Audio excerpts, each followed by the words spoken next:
a geolocator tool to tell you where it is. But the goal is to do what? Make money. So how do we make you pay us? We say, let's add convenience.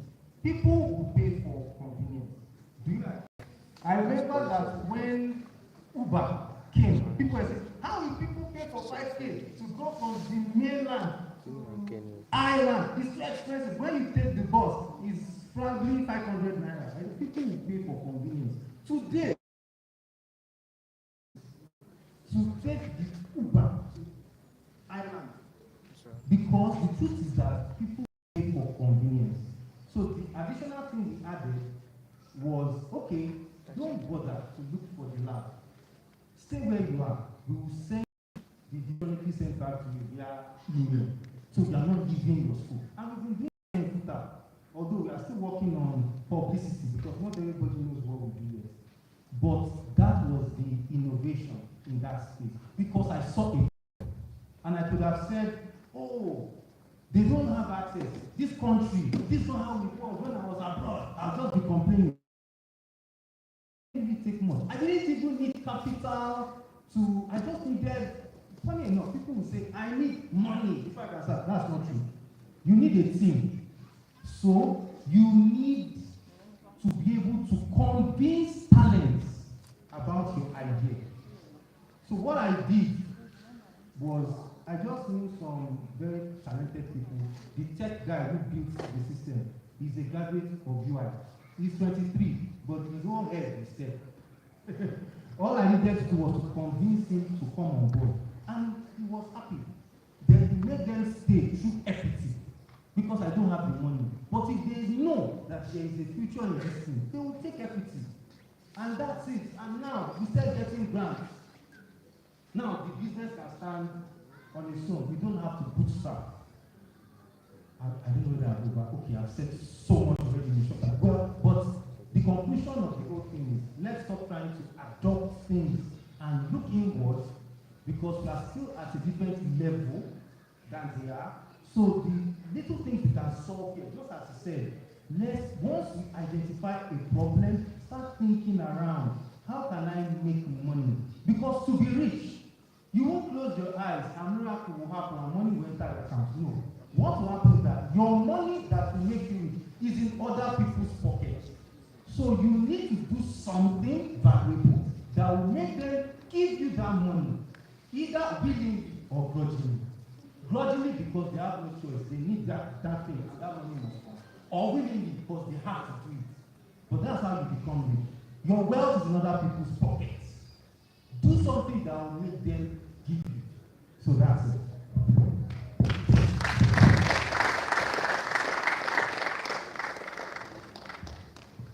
Thank you very much, sir. That was powerful. You actually gave us a two-in-one answer because I was still going to ask you about that. But since you've done justice to that, before moving on, let me just quickly ask you, Mr. Olufemi Akinola. I understand you authored a book titled The Cultural Tools of Leadership. What are these cultural tools? And then how do you think they can be leveraged towards improving the leadership mindset of young Nigerians?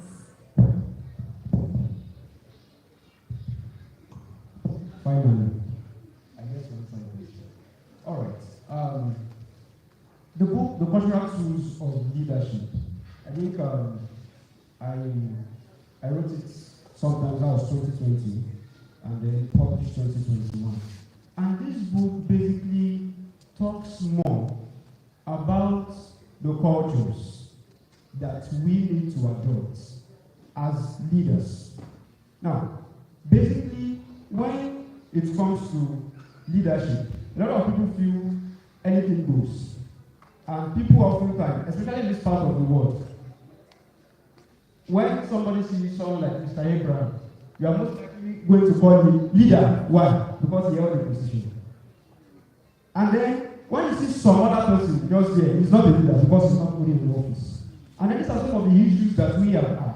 And the whole problem with leadership can be traced back to culture. What is culture? A way of life from our social studies in secondary school.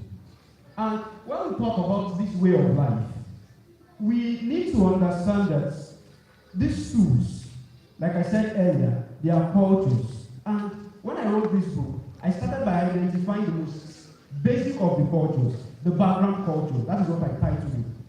That's the first chapter, the background culture. And why do I have it like that? It is because the mindset and idea of everybody seated in this place about leadership was directly influenced by the background it came from. So, people feel leadership is position because that was probably what they saw growing up. Some others feel, okay, for example, Dr. Macaulay has mentioned something about creating value and all of those things. A lot of people see that. And then, because that was what they grew up with. And then somebody that just grew up in the home where everybody complains. Nobody takes anything. Oh, this floor is too dirty. The next person comes. This floor is too dirty. Nobody actually picks up a broom to sweep. It affects that person's idea of culture. And if it is not me that is supposed to sweep today, I will not do it. And so, because of that, it affects the person's general view about leadership. And then, of course, others which directly impact us here. I mean, okay, let's also speak on the responsibility culture. Dr. Macaulay came in, and the first thing he said when he was given the microphone was to take responsibility for not joining the meeting early. For using this example. But it is to make us understand something. You see, it is easy for him to say, it's not sure that is organizing this thing. I'm a staff advisor here. Anything goes. I am around. Do you understand what I'm saying? We need to, after we've understood what our background looks like and we've worked on it, then we must be able to take responsibility for our actions. If this program is successful, Mr. Chairman should not say, yes, I did all on my own. But let's say, for example, there will be a plot somewhere. You are not I was supposed to do that thing. No, that is not leadership. And then another one that concerns everybody here, the timing culture. Come on. We even coined something very annoying out of it, African time. Be at the place 10 a.m. They will not start until 11. Now, the problem with that mindset is, if everybody in this office, they will not start the program early, then how will they start early? Because everybody is late. And then, a lot of us here are students. Then you hate lecturers that come to class early. What's even wrong with that lecturer? Say, at 10 o'clock, you will have not been. Come on, the lecture was for 10. Timing culture. So, we have all of these cultures, and it was titled the cultural tools because your understanding of how this culture works is a tool that helps you develop as a leader. And it is a culture that actually it is not specific to a particular person. All of the cultures that are there, the timing responsibility, the legacy culture where I spoke about godfatherism, the vision culture where I spoke about the difference between vision and manifesto, and a whole lot of other things, about 9 cultures. And even the communication culture, learning how to talk and where to talk and all of those things. They are pivoted towards a direction to make everybody a better leader. Now, if we all adopt these cultures as emerging leaders, as potential leaders, it means that leadership is going to be sweet for everyone. Thank you. Thank you very much, Mr. Akinola. Now, my next question is to all of my panelists, so please listen very well. Dr. Macaulay has actually done justice to that question, but I want the rest of you to answer. So, the question is, can you share an instance where integrating our cultural knowledge or practices has led to a major breakthrough in your work? What were the challenges you faced? Thank you. So I'll start from Mr. Abraham and just pass the mic to my prof.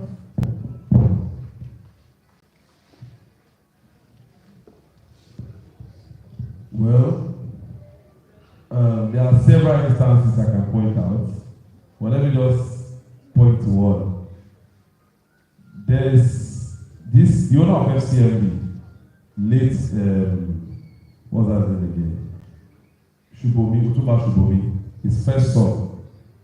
His first son happens to be my dad's very close friend. He came to the house, I'm from Delta State, right? He came to the house and he was asking some of us that are about to graduate or that are graduates, what would we like to do? And when he entered, normally I could have greeted him, good morning, sir. By that Yoruba is worse. But I happen to have learned Yoruba early in my primary school when my friend, and I will never forget, Rashid, always abuses me. And I was looking for a way to get back at him. So I had to go and learn the Yoruba. He used to call me Omo Igbo. So I learned Yoruba so well that I became quite fluent with it. So when this man came, I was looking for opportunity with him, right? But my approach also matters a lot. How can I spark a conversation? We are not in an elevator where I can give an elevator pitch, right? So what came to the rescue? A culture that I have adopted one way or the other. So when I said Eka Rosa, the man said, I said Eka Rosa about the shelter. And the man said, you can speak Yoruba. I said, I'm the best Yoruba speaker in this house. And that's how I and the man began talking. And today, I'm hoping to get something from him very soon. So that is in one way that culture has helped me in seeing something that I can achieve and achieving it very soon. Thank you.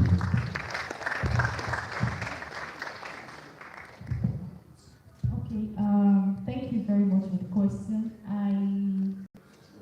Let me start by saying, as a fashion designer, from the culture that we have in Nigeria, the culture of different fabrics like Afro-King, like tie and dye, we have Adire and all of that. We can't really have a major breakthrough, but we've been able to incorporate some designs into our fashion brands. I remember when I used the concept of a woven basket to actually create a design for a client. Having to use, I tried interlocking, trying to use the concept of basket, trying to interlock the fabrics together to actually make a design of clothes which was used for a special occasion, and people actually loved it. And also, I have people I looked up to in the fashion industry. One of them graduated from FUTA. I think the name of his brand is actually Spoken Outfits. You can actually check his brand. He's presently in London. He's a global fashionista. I followed him, and he does, trying to incorporate Afro Oki into contemporary styles like shirts, suits, and the designs are actually nice. And I'm still looking up to major breakthrough also in the fashion brand as we grow. Thank you. Thank you very much. To answer that question, with me trying to share a part of my life. I am a very cultural person. My father is a king. I grew up in the midst of culture. So if I say it all at this point that culture did this or culture did that, I don't know. I'm trying to scan through, but I cannot give a very specific instance. But I think one of the things that I do currently is I'm a graduate student and in biochemistry department, molecular biology and bioinformatics. Now, Dr. Leko, for instance, the speaker that spoke earlier is my boss. And the other time was speaking about molecular docking and all of these other things. There are some of the things we do in the laboratory. And presently, the area of drug design is what is this pathology? By pathology, I mean disease. And then the next thing is to go cultural. How did our fathers, what is the medicine or what is the plants that they use to cure situations like this? And that is it. They will try to do all of the screening and those other things he has explained. That is culture coming in the place of science. It was the same thing that happened during my undergraduate studies. My supervisor then, my co-supervisor then, he told us he went to all of these herbalists and so problem when it is happening, what do people use to cure it? So he went to the woman, and then the woman took him to a particular place. Okay, we use these plants. And if you want to cut it, you must do this and do this. This is what I will say. That said, tell me we'll go and cut that plant. We want to see if it was what she said that is working, or if there is a component there. That is culture, integrated in the space of science. Thank you. Thank you very much. You know, one disadvantage of being the last speaker is you'll have had every one of them and like they've stolen what you have in your head. Alright, now I'm going to take it a different dimension. You see, I went to serve in the East. When I got there, I was lost. The language, everything, the food. And then I came back here. And just after that, immediately I found myself in Japan. When I got to Japan, it was tough. When I see Hitachi or Sanyo or Sony, I will stretch my neck to read very well because those are the only few letters of alphabet that I can see, other than the other characters. But then, after 2 years, 2.5 years precisely, I began to interpret for the pastor in church to other foreign students the language. On my 3rd year, the university was giving me a job to do for them to translate documents from Japanese to English for international students to be able to read, and they pay me hourly, and they pay so well. Now, not just that, because of that, that thing has taken, because of the language and all that, and relating with them, it has taken me back and forth Japan for almost 8 years. Going, staying there, living and on and on. Not just that, the culture itself. I had to dedicatedly be determined to train myself. How do I use chopstick? Because the first instance they gave us food, no fork, no spoon. And they were holding 2 sticks like this. In fact, even one, they break it into 2, and they were picking. It was a banquet.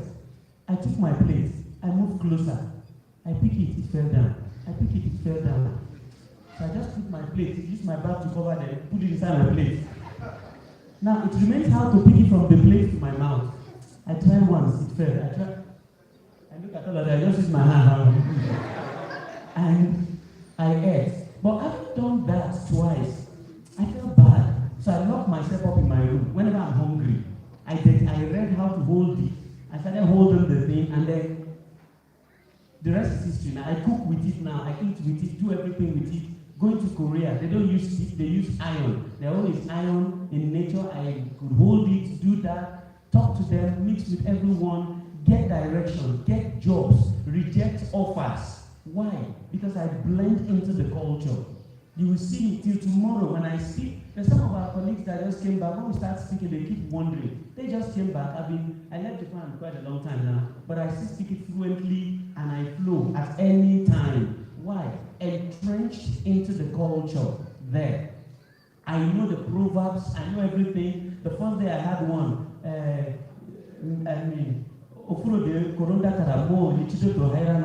you know, just like saying, I fell down at the bathroom once, so I will never enter the bathroom again. Is that possible? How many of us have slept before in the bathroom? Yet you still go back there again. So that stick into the, so it's like getting, wherever you find yourself, you may still be in the space in Nigeria here. We all live in a global village. Wherever you find yourself, not all those ones, no. If you do that, you can't get into them. You don't know what they really need. You don't know what they really want. That entrenching myself with the culture took me far, far. And in doing so, it opened doors. And so, coming back home, he has said something.